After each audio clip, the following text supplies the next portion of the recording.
ناظرین، حق اس قدر کھل جانے کے باوجود بھی اگر یہ تسلیم کر لیا جائے کہ مدینہ سے مراد یثرب ہی ہے، سعودی عرب کی بستی جسے آج مدینہ کہا جاتا ہے، کہ وہاں دجال داخل نہیں ہو سکے گا، تو پھر سوال یہ پیدا ہوتا ہے کہ مسند احمد اور مستدرک الحاکم میں روایت موجود ہے جس میں رسول اللہ صلی اللہ علیہ وآلہ وسلم نے کہا تھا کہ دجال احد پہاڑ پر چڑھے گا، دجال احد پہاڑ پر چڑھے گا اور اپنے اصحاب سے کہے گا کہ یہ سفید محل دیکھ رہے ہو، یہ احمد کی مسجد ہے، اور اس کے بعد دجال مدینہ کی طرف آئے گا، لیکن مدینہ کے ابواب پر ملائکہ کا پہرا پائے گا۔ اس وقت مدینہ کے 7 ابواب ہوں گے اور 3 بار مدینہ کو ترجف کرے گا، یعنی مدینہ پر آگ و بارود برسائے گا، جس سے ہر منافق مدینہ سے نکل کر اس کی طرف بھاگ جائے گا، یعنی دجال کی طرف بھاگ جائے گا، ہجرت کر جائے گا، اور مدینہ اپنے اندر سے سارے کا سارا خبث نکال دے گا، اور رسول اللہ صلی اللہ علیہ وآلہ وسلم نے اسے یوم الخلاص کہا۔ اب ناظرین غور کریں، اگر مدینہ یہی بستی ہے جسے یہ کہتے ہیں وہاں دجال داخل نہیں ہو سکے گا، تو ناظرین احد پہاڑ پر دجال کیسے چڑھ سکتا ہے، کیونکہ احد پہاڑ تو اسی بستی کے اندر موجود ہے۔ آپ سکرین پر دیکھیں اور آپ غور و فکر کریں کہ جسے آج مدینہ کہا جا رہا ہے، کیا احد پہاڑ عین اس کے وسط میں موجود نہیں؟ ناظرین غور تو کریں، جب دجال احد پہاڑ پر آ جائے گا تو پھر مدینہ تو ظاہر ہے مدینے کا تو اندر آ گیا، بھائی مدینے کے کئی کلومیٹر اندر آ کر وہ احد پہاڑ پر چڑھ گیا، اب اور کتنا اندر آنا ہے؟ اگر مدینہ وہی ہے تو پھر دجال احد پہاڑ پر کیسے آ سکتا ہے؟ اور پھر رسول اللہ صلی اللہ علیہ وسلم یہ کہہ رہے ہیں کہ احد پہاڑ پر آئے گا، اس کے بعد وہاں سے وہ مدینے کی طرف رخ کرے گا، وہاں سے مدینے کی طرف رخ کریں گے، مدینے کی طرف جانے کا ارادہ کرے گا۔ اب ناظرین یہ دیکھیں کہ یثرب جسے یہ مدینہ کہتے ہیں، وہاں تو پہلے ہی دجال موجود ہے، احد پہاڑ کے اوپر پہلے ہی اس مدینے میں دجال موجود ہے جسے یہ مدینہ قرار دیتے ہیں۔ اب وہاں سے مدینے کی طرف جائے گا، مدینے کا رخ کرے گا، تو ناظرین غور کریں، پھر یہ مدینہ ہے یا مدینہ کوئی اور ہے؟ یہ تو بات بالکل واضح ہوتی ہے کہ یہ مدینہ نہیں ہوگا اس وقت مدینہ کچھ اور ہوگا، کوئی اور خطہ ہوگا، اور مدینہ کے 7 ابواب ہوں گے اس وقت، ان پر ملائکہ کا پہرا ہوگا۔ ناظرین ابواب باب کی جمع ہے، باب کا ترجمہ دروازہ کیا جاتا ہے، دروازے کو باب نہیں کہتے۔ باب عربی میں کسے کہتے ہیں اس کا ذکر بھی ہم پیچھے کئی مقامات پر کر چکے ہیں۔ باب کسی مادی دروازے کو نہیں کہتے، بلکہ باب کہتے ہیں داخل ہونے یا نکلنے کے مقام کو۔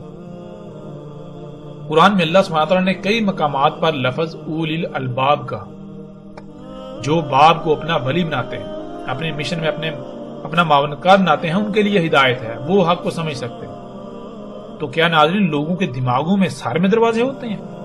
اس طرح کے دروازے مادی دروازے ہوتے ہیں؟ نہیں۔ جیسے اگر کسی کے ذہن میں کوئی بات ڈالنی چاہیں اور وہ انسان اس بات کو تسلیم نہ کر رہا ہو، یعنی اسے اپنے دماغ میں داخل نہ ہونے دے رہا ہو، تو اس کی کسی کمزوری کو سامنے رکھ کر اس کمزوری کا فائدہ اٹھاتے ہوئے یا کسی دلیل کی بنیاد پر اس بات کو اس انسان کے دماغ میں داخل کر دی جائے، داخل کرنا، تو وہ کمزوری یا وہ دلیل باب کہلائے گی۔ دجال یعنی یہ ٹیکنالوجی، یہ ایجادات مدینہ جہاں دین قائم ہے، جو فطرت ہے، وہاں داخل ہونے کی کوشش کرے گا تو 7 ویک پوائنٹ ہوں گے، یعنی 7 رستے ہوں گے، 7 باب ہوں گے، یعنی کہ ٹیکنالوجی کے وہاں داخل ہونے کے 7 رستے ہوں گے، 7 ایسے پوائنٹس ہوں گے، 7 ایسی کمزوریاں ہوں گی، یعنی کہ مدینے کے 7 ویک پوائنٹس ہوں گے جن کا فائدہ اٹھاتے ہوئے یہ مخلوقات وہاں داخل ہوں گی، داخل ہونے کی کوشش کریں گی۔ ایسا ہرگز نہیں ہے کہ وہ 7 فزیکلی دروازے مادی دروازے، نہیں، بالکل نہیں۔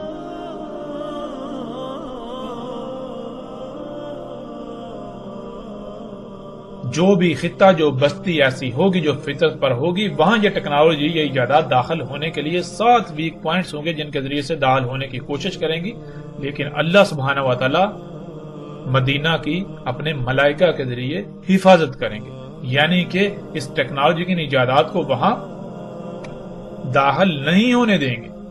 اگر داخل ہوگی بھی تو صرف اسی حد تک کہ وہ جو 7 ویک پوائنٹس ہیں ان کی حد تک انتہائی تھوڑی، جو کہ بعض روایات میں یہ بات ملتی ہے کہ دجال جو ہے وہ مدینہ میں داخل ہونے کی کوشش کرے گا تو اس کی یعنی کہ کچھ چیزیں دجال کی جو ہے وہ داخل ہو پائیں گی، کچھ چیزیں جن میں کھادوں کا ذکر ہے، جن میں جنیاتی بیجوں کا یا اس طرح کی یعنی اس طرح کی کچھ چیزوں کا ذکر ہے کہ یہ چیزیں مدینہ کی حدود میں داخل ہو پائیں گی۔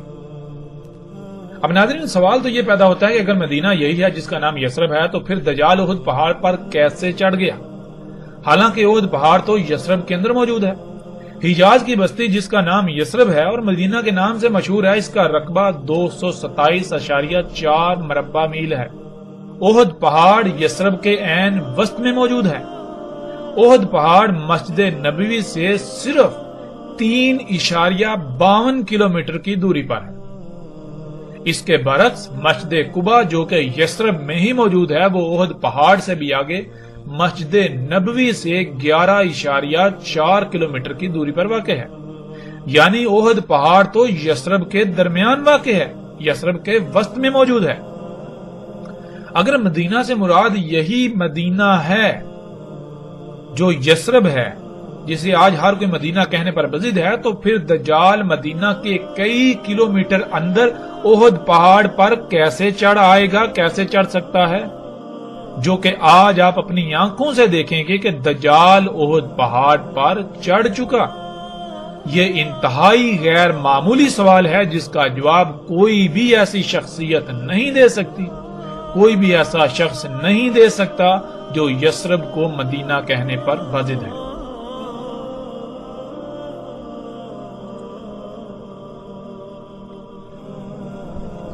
ناظرین جیسے جیسے ہم آگے بڑھیں گے تو آگے ایسی روایات بھی آئیں گی جن میں رسول اللہ صلی اللہ علیہ وآلہ وسلم کے یہ الفاظ ملیں گے کہ رسول اللہ صلی اللہ علیہ وآلہ وسلم نے اس وقت کے بارے میں کہا تھا کہ اس وقت الحجاز سے نکل جانا، تم کیا کرنا، حجاز سے ہجرت کر جانا، وہاں سے نکل جانا، وہاں نہ رہنا، وہاں سے اپنے اہل و عیال کو لے کر نکل جانا۔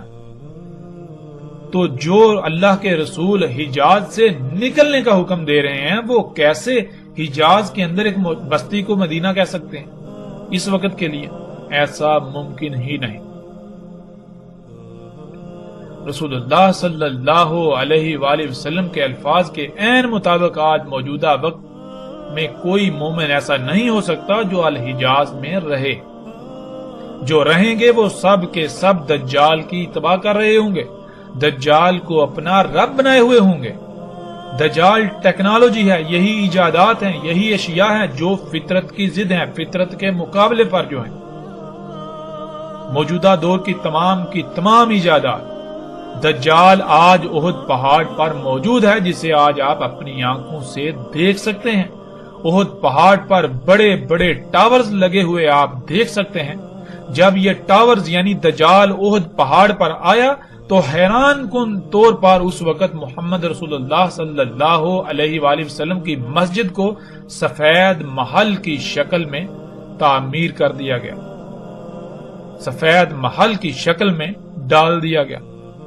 جب تک دجال یعنی یہ ٹیکنالوجی احد پہاڑ پر نہیں آئی تھی تب تک مسجد نبوی سفید محل کی طرح نظر نہیں آتی تھی، اور دجال کے اصحاب جو کہ ٹیکنالوجی کو اپنا رب بنائے ہوئے ہیں آج احد پہاڑ پر چڑھتے ہیں تو بالکل سامنے یعنی کہ احد پہاڑ کے اوپر دجال بھی موجود ہے اور اس کو رب بنانے والے جو اس کے اصحاب ہیں وہ بھی موجود ہیں، تو بالکل سامنے مسجد نبوی سفید محل کی طرح دیکھتے ہیں، ان کو سفید محل کی طرح مسجد نبوی نظر آ رہی ہوتی ہے۔ اے اللہ کے رسول محمد صلی اللہ علیہ وآلہ وسلم، آپ نے سچ کہا تھا، آپ نے سچ کہا تھا۔ اے اللہ کے رسول محمد رسول اللہ صلی اللہ علیہ وآلہ وسلم، آپ نے ایک ایک لفظ سچ کہا تھا اور میں آپ کی ایک ایک بات کی تصدیق کر رہا ہوں. میں نے آپ کی ایک ایک بات کی تصدیق کر دی. اب اگر کوئی تسلیم کرتا ہے تو تسلیم کرے، اگر کوئی تسلیم نہیں کرتا تو تسلیم نہ کرے. ان قریب اللہ سبحانہ و تعالیٰ اپنا فیصلہ سنانے ہی والے ہیں. ناظرین، آپ سکرین پر نظر آنے والی تصاویر میں دیکھ سکتے ہیں کہ دجال کے اصحاب، دجال کے ساتھی، یعنی جن لوگوں نے دجال کو اپنا رب بنایا ہوا ہے، جو اپنی ضروریات کو پورا کرنے کے لیے انہی مصنوعی اشیاء پر توکل کرتے ہیں، انہی پر انحصار کرتے ہیں، انہی سے اپنی ضروریات پوری کرتے ہیں، وہ جب احد پہاڑ پر چڑھتے ہیں تو وہ سامنے مسجد نبوی کو بالکل سفید محل کی طرح دیکھتے ہیں. آج مسجد نبوی احد پہاڑ سے بالکل سفید محل کی طرح نظر آتی ہے. سیٹلائٹ سے لی گئی تصاویر بھی آپ کے سامنے ہیں. آپ گوگل ارتھ سے سیٹلائٹ سے لی گئی تصویر کو بھی خود اپنی آنکھوں سے دیکھ سکتے ہیں اور احد پہاڑ پر کھڑے ہو کر بھی اپنی آنکھوں سے یہ مشاہدہ کر سکتے ہیں. یثرب میں آج ہر طرف ٹیکنالوجی یعنی دجال دندناتا نظر آتا ہے. آج یثرب مدینہ نہیں بلکہ کریا ہے، اور کریا نہیں بلکہ ام القریہ ہے. جو کریا ہے ان کی ماں ہے. یہ